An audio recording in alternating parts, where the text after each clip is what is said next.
saya?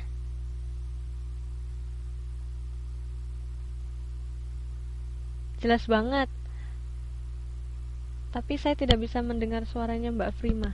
Gimana ini? Halo? Coba dicek, cek. Ya, tadi mati sendiri. Oh gitu. Oke. Halo. Ya, coba Mbak Prima bisa dijelaskan skimming, apa yang dimaksud dengan skimming? Skimming itu membaca sekilas. Ya, contohnya pada Contohnya pada buku atau buku yang mau dibeli ataupun pada makalah. Pokoknya eh, tulisan-tulisan yang apa? Pokoknya pada buku yang mau dibeli ataupun itu kan tuh. Oke, kalau begitu. Oke, terima kasih Mbak. Oh, kan maksudnya skimming itu membaca sekilas untuk mencari informasi-informasi yang sekiranya penting. Betul sekali. Oke, terima kasih. Jadi, skimming adalah teknik membaca cepat yang kita pergunakan untuk mencari informasi-informasi yang kita perlukan, misalkan informasi penting. Oke, jadi sekarang pertanyaan yang kedua. Coba, kira-kira apa tujuan dari skimming? Halo?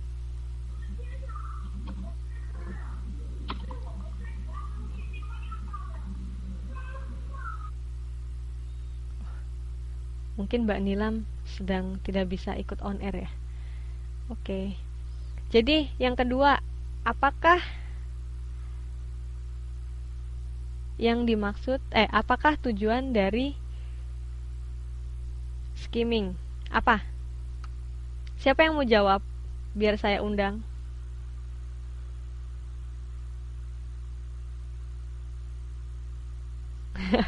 Langsung dijawab di sini. Oke deh kalau begitu. Ya, skimming adalah tujuannya yaitu mempersingkat waktu sehingga kita mendapatkan petunjuk yang kita butuhkan. Ya, betul, memberikan petunjuk. Tapi tujuan utamanya dari melakukan skimming adalah menghemat waktu. Contohnya kalau kita lagi ujian, kita nggak mungkin membaca semuanya dan berulang-ulang ketika mencari informasi tertentu, seperti itu. Nah, coba kalau dengan skimming yang dilihat apa saja? Pertama, kita bisa melihat title, ya, daftar pustaka Mbak, bukan pusaka. Oke, yang ketiga apalagi? Table of content itu ya daftar isi atau daftar pustaka ya. Kemudian apalagi? Yang terakhir itu yang biasanya di belakang buku, apa namanya? Sa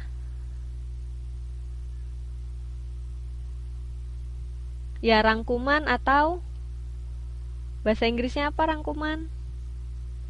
Sa Dari S, A, belakangnya R sama Y. Betul, summary. Jadi bisa melihat rangkuman atau summary. Biasanya kita mencari informasi apa yang dalam skimming? Bisa mencari apa? Tanggal. Bisa mencari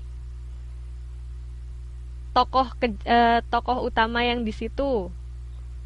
Atau cerita secara keseluruhan apa, seperti itu. Atau tempat di mana terjadinya. Ada dua cara skimming. Yang pertama yaitu untuk mencari nama tempat, tempat kejadian, kemudian tanggal, lokasi, dan tokohnya. Yang kedua adalah untuk apa? Yang biasanya dalam tabel. Untuk mencari data atau informasi tertentu. Misalkan ketika kita mau mencari tahu info tentang teknologi, buku, informasi tentang harga-harga, misalkan dalam brosur. Mau tahu harga komputer, maka yang dilihat brosur komputer yang spesifikasinya sesuai, misalkan harus 14 inci atau 10 inci, harus bermerek Asus atau Acer. Jadi nanti yang kita langsung melihat ke situ. Nah, kalau menjawab latihan soal juga ya, itu juga kita menggunakan skimming. Wah, betul sekali. Mbak Prima pinter kalau misalnya langsung bilang untuk mencari harga-harga diskon. Tapi itu benar, itu adalah termasuk skimming yang sudah diterapkan biasanya sama mbak-mbaknya kalau belanja. Betul apa enggak? Betul sekali. Aplikasinya langsung ya. Kemudian coba sekarang, apa yang dimaksud scanning?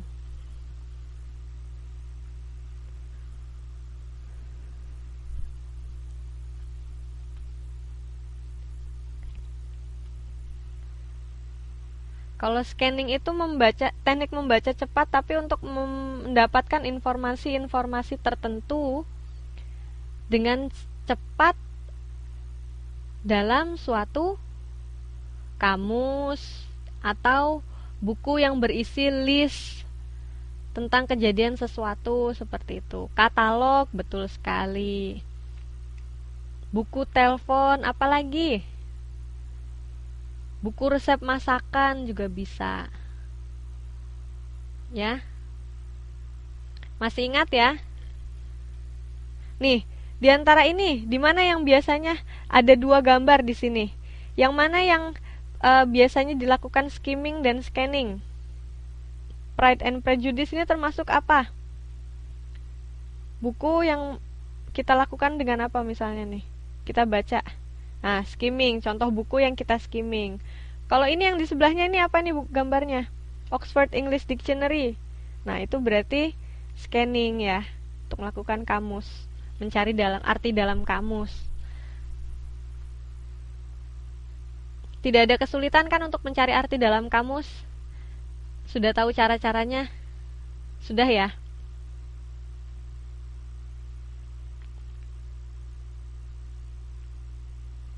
Oke, biasanya kan dalam kamus ada 3 arti, 4 arti, itu adalah biasanya berarti dia termasuk homonim. Dia memiliki lebih dari 1 arti, seperti itu.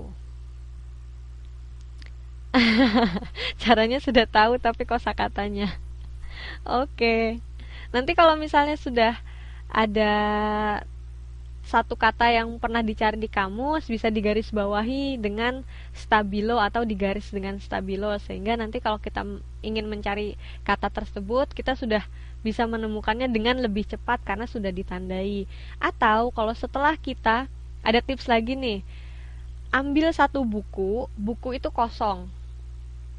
Nanti kalau kita menemukan kata-kata baru, tulis kata tersebut dalam buku itu. Jadi misalnya ketika kita mau membuat suatu kalimat atau apa, buku tersebut bisa dijadikan acuan kita untuk menjadi buku vocabulary yang sudah pernah kita pelajari dan sudah tahu artinya. Dulu waktu ketika saya masih SMP, ketika di kursus bahasa Inggris, setiap kata yang saya pelajari dan menurut saya itu menarik, selalu saya tulis di satu buku kosong tersebut. Sampai sekarang masih ada bukunya. Misalkan dalam kosakata pertama waktu itu tahu tentang polyunsaturated. Nah, itu apa ya? Oh, berarti lemak tak jenuh. Saya tulis dalam buku tersebut. Nanti buku itu bisa dibawa kemana-mana atau apa. Isinya list seperti itu. Selamat datang, Mbak Ika. Bukunya nggak usah besar-besar, buku kecil saja yang bisa masuk dalam dompet atau dalam kantong. Jadi kemana-mana kalau kita menemukan kata baru, kita bisa tulis di situ berikut artinya. Nanti lama-lama kita hafal. Wah, itu ada di rumah. Gak apa-apa, semakin sering kita menulis, biasanya dalam menulis itu, pertama kita mengingatkan huruf-huruf yang ditulis, sehingga dari situ itu juga bisa mempercepat daya ingat kita. Sama kalau kita sebelum tidur ya, ini tips untuk mengingat ya. Kalau kita misalnya mau tidur, kita ingat saja kejadian apa yang kita lakukan hari ini. Misalkan tadi pagi, terus udah gitu siap-siap kerja, kemudian sarapan di tempat apa, terus makannya apa, kemudian sampai mau tidur lagi itu kegiatan yang kita lakukan apa. Itu juga bisa mempercepat daya ingatan dan juga memperlambat kepikunan atau demensia, seperti itu. Lebih bagus lagi kalau misalnya menemukan kata-kata bahasa Inggris dicatat. Itu akan mempercepat juga. Seperti itu. Soalnya kuliah di sini tanpa persiapan. Nah, sekarang mulai dari sekarang, walaupun tidak ada persiapan, tapi seperti itu, dilakukan dengan catatan kecil-kecil. Soalnya tidak pernah ada yang terlambat dalam belajar. Selalu waktunya tepat. Seperti itu. Oke. Tentang scanning sama skimming sudah jelas. Kita mulai ya. Ke pokok yang modul yang ke 9. Ini juga, modul yang 9 ini juga adalah berguna untuk mempercepat kita dalam proses menghafal. Jadi kita mengekstrak, istilahnya mengambil intisari-intisari dari suatu informasi yang kita dapat, kemudian kita rangkum sehingga itu informasi yang sedikit itu bisa kita serap dengan mudah, seperti itu. Yang pertama, linguistic response to the text means reordering information you get from the text. Jadi adalah